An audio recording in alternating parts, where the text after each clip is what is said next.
Breaking news. Tirumala కల్తీ నెయ్యి కేసులో సిట్ దర్యాప్తును వేగవంతం చేసింది. అయితే ఈ నెల 13న టీటీడీ మాజీ చైర్మన్ వైవి సుబ్బారెడ్డిని విచారణకు హాజరవ్వాలని సిట్ నోటీసులు ఇచ్చింది.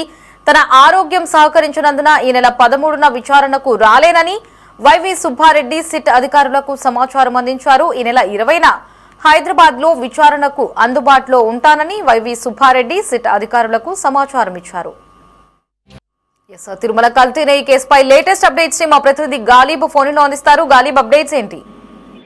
యాక్చువల్ గా మాజీ టీడీడీ చైర్మన్ గా ఉన్న వైవి సుబ్బారెడ్డిని నెల 13న విచారణకు రావాలంటూ కూడా సిఐడి ఏదైతే ఉందో సిబిఐ సిఐడి సంబంధించి కూడా విచారణ జరుగుతున్న నేపథ్యంలోని సిట్ దీనికి సంబంధించి కూడా ప్రస్తుతం నోటీసులు ఇచ్చింది. అయితే తన ఆరోగ్య పరిస్థితి బాలేదు, తను హైదరాబాద్ వదిలి రాలేను అంటూ కూడా సిట్ కు వైవి సుబ్బారెడ్డి తెలియజేసిన నేపథ్యంలోనే ఈ నెల 20వ తారీఖున వైవి సుబ్బారెడ్డిని అధికారులు ప్రస్తుతం సుబ్బారెడ్డిని విచారించబోతున్నారు. ప్రధానంగా తిరుమల కల్తీ నెయ్యిలోని ఒక కీలక పరిణామాన్ని కూడా చెప్పుకోవచ్చు వైవి సుబ్బారెడ్డిని విచారించడం. ఎందుకంటే ఇప్పటికే వైవి సుబ్బారెడ్డికి సంబంధించిన పిఏ అప్పన్నను గత నెల 29వ తారీఖున అధికారులు అరెస్ట్ చేయడం జరిగింది. ఆ తర్వాత కోర్టు రిమాండ్ విధించింది. ప్రధానంగా అప్పన్నకు సంబంధించి ప్రస్తుతం ఆయన పిఏగా ఉన్న అప్పన్న ఎవరైతే ఆ డైరీ కల్తీకి పాల్పడిందో ఆ డైరీకి సంబంధించి బోలేబాబాకు సంబంధించిన డైరెక్టర్లతోని ఆర్థిక లావాదేవీలు సత్సంబంధాలు ఉన్నాయంటూ కూడా ఇప్పటికే సిబిఐ గుర్తించడం జరిగింది.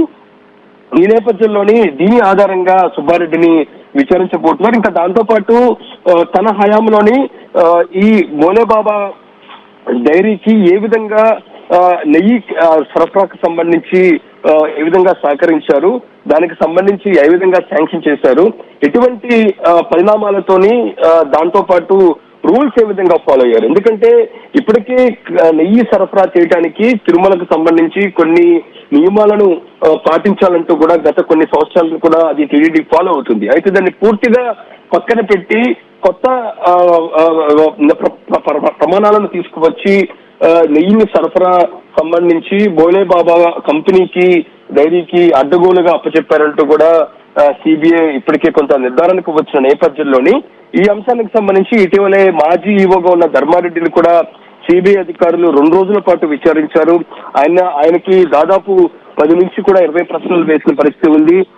ఎవరు ఆధ్వర్యంలోని ఈ విధంగా చేశారనే దానిపై కూడా ధర్మారెడ్డిని విచారించిన నేపథ్యంలో హైకమాండ్ ఆదేశాల మేరకు చేశారంటూ కూడా ధర్మారెడ్డి చెప్పినట్టుగా తెలుస్తుంది. హైకమాండ్ ఎవరు, అయితే టీడీడీ చైర్మనా లేకపోతే ఎవరైనా ఉన్నారా అనే అంశాలకు సంబంధించి కులపక్షంగా ఇప్పటికే ధర్మారెడ్డిని ప్రశ్నించిన నేపథ్యంలోని రేపు 20వ తారీఖున హైదరాబాద్ లోని సుబ్బారెడ్డిని విచారించే సమయంలో కూడా ఇలాంటి అంశాలన్నీ కూడా పూర్తిగా ప్రశ్నల రూపంలోని అధికారులు వైవి సుబ్బారెడ్డిపై సంధించే అవకాశాలు కనపడుతున్నాయి.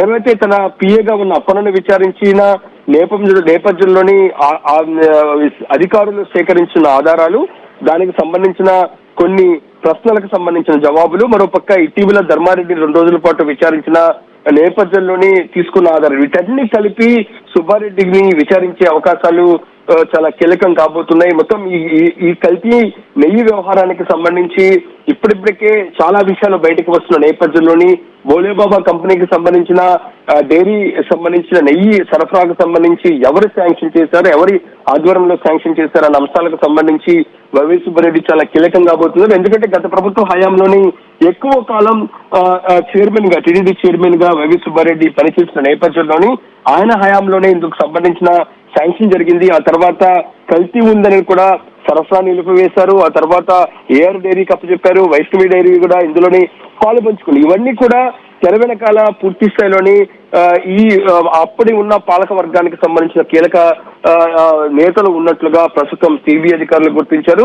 ఇందులోని నెయ్యి కల్తీ విషయానికి సంబంధించి ఇప్పటికే కొన్ని కెమికల్స్ వాడటం వల్ల ఎక్కడ పాలు అనేది వాడలేదు అనే అంశాలకు సంబంధించి మాత్రం ఇప్పటికే కొన్ని రిపోర్ట్స్ సిబిఐ సేకరించిన నేపథ్యంలోని మొత్తం ఈ వ్యవహారానికి సంబంధించి మరింత చిక్కుముడి విడాలంటే వైవి సుబ్బారెడ్డి అప్పుడు చైర్మన్ గా పనిచేసిన వైవి సుబ్బారెడ్డి కీలకంగా ఉన్నట్లుగా సిట్ భావిస్తుంది. ఈ నేపథ్యంలోనే 3 రోజుల క్రితం ఇందుకు సంబంధించిన నోటీసులు ఇచ్చిన నేపథ్యంలో నిన్న 20వ తారీఖున హైదరాబాద్ లోని వైవి సుబ్బారెడ్డి నివాసానికి అధికారులు వెళ్లిపోతున్నారు. అధికారులు వెళ్లి ఆయన్ని ప్రశ్నించే అవకాశాలు ఖచ్చితంగా కనబడుతున్నాయి. అయితే ఎంతవరకు వైవి సుబ్బారెడ్డి సహకరిస్తారు?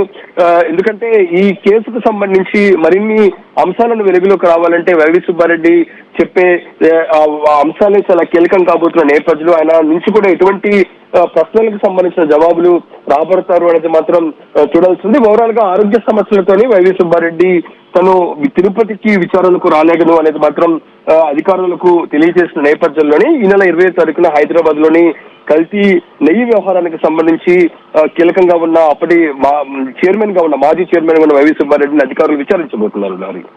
గానీ ఇటు కల్తీ నెయ్యి కేసులో సిట్ అధికారులు వేగంగా విచారణ చేస్తున్నటువంటి టైంలో లాస్ట్ వీక్ మనం చూసినట్లయితే సోషల్ మీడియాలో ఇప్పటికీ కూడా ఒక వదంతునైతే ప్రచారం చేస్తున్నారు. ఇప్పటికీ లడ్డూలో కల్తీ నెయ్యిని మాత్రమే విక్రయిస్తున్నారు అంటూ సోషల్ మీడియా వేదికగా ప్రచారాలు అయితే చేస్తున్నారు. వాటిని ఎలా ఖండించబోతోంది? ఖచ్చితంగా, ఎందుకంటే ఈ వ్యవహారానికి సంబంధించి తిరుమల చుట్టూనే ఒక తప్పుడు ప్రచారం, దాంతో పాటు సోషల్ మీడియాలో ట్రోలింగ్ ఎక్కువ నడుస్తుంది.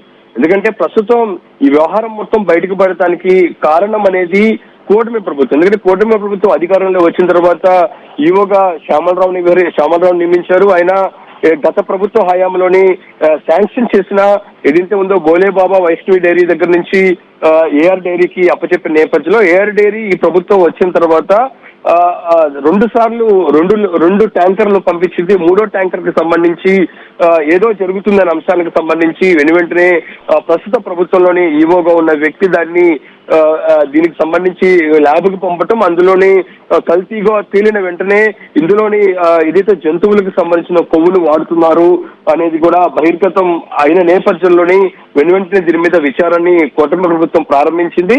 కూటమి ప్రభుత్వం విచారణ ప్రారంభించిన నేపథ్యంలోని ఎప్పటి నుంచి ఇందుకు సంబంధించిన వ్యవహారం నడిచింది, ఎవరు శాంక్షన్ చేశారు, ఎవరు హయాంలో ఈ విధంగా జరిగింది, పూర్తి తెర వెనకాల ఎవరున్నారు, దాంతో పాటు ఈ తక్కువ, ఎందుకంటే 350 రూపాయలకే కేజీకి నెయ్యి సరఫరా చేసేందుకు ఒప్పందం గురించిన నేపథ్యంలోని ఖచ్చితంగా ఇంత తక్కువ మొత్తంలో నెయ్యి సరఫరా చేయాలంటే దాన్ని కల్తీ చేయాల్సిన అవసరం ఉన్న నేపథ్యంలో ఇలాంటి అంశాలను సిబిఐ అధికారులు విచారణలోని బహిర్గతం చేస్తున్నారు.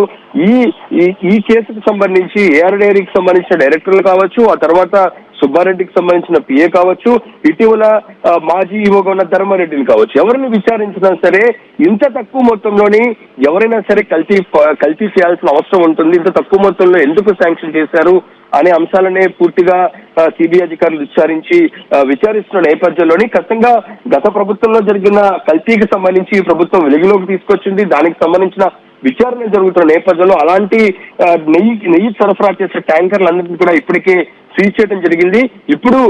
ఇప్పుడు ఏదైతే టీడీడీకి సరఫరా చేస్తున్న ప్రతి నెయ్యి ట్యాంకర్ ని మాత్రం చాలా క్షుణ్ణంగా పరిశీలిస్తున్నారు. ప్రతి ట్యాంకర్ కి సంబంధించిన శాంపిల్ తీసుకుంటున్నారు, దానికి సంబంధించిన ల్యాబ్ కు పంపుతున్నారు. రిపోర్ట్స్ వచ్చిన తర్వాతే అవి పూర్తి స్థాయిలోని లడ్డూ కావచ్చు, ఇతర ఆహార పదార్థాలకు కూడా వాడుకునేందుకు అవకాశం కల్పిస్తున్న పరిస్థితుల నేపథ్యంలోని ఇలాంటి పరిస్థితి గత ప్రభుత్వంలో జరిగిన కల్తీ నెయ్యి అంశానికి సంబంధించి ఖచ్చితంగా రిపీట్ అవ్వకూడదు అనే నిర్ణయానికి కూటమి ప్రభుత్వం వచ్చింది. ఖచ్చితంగా ఈ అంశానికి సంబంధించి కొందరు కావాలని పనిగట్టుకుని ఈ ప్రచారం మాత్రం కొనసాగిస్తున్న పరిస్థితి కనబడుతుంది. ఖచ్చితంగా ఈ టీడీ అంశానికి సంబంధించి ఇప్పటికే టీడీడీ చైర్మన్ గా ఉన్న బిఆర్ నాయుడు కూడా హెచ్చరికలు జారీ చేశారు. తిరుపతి దేవస్థానానికి సంబంధించిన భక్తుల మనోభావాలు దెబ్బతినేలా ఎవరైనా సరే సోషల్ మీడియాలో ట్రోల్స్ చేసినా, తప్పుడు ప్రచారం చేసినా సరే ఖచ్చితంగా యాక్షన్ తీసుకుంటామనేది కూడా చెప్తూ ఉన్నారు. ఇప్పటికే చాలా మందిపై కూడా యాక్షన్ తీసుకున్న నేపథ్యంలో ఖచ్చితంగా సోషల్ మీడియాలో అంటే ప్రచారం చేసినపై సీరియస్ యాక్షన్ మాత్రం అధికారులు తీసుకునే అవకాశాలు ఉన్నాయి. రైట్ గాలి, థ్యాంక్స్ ఫర్ ద అప్డేట్స్.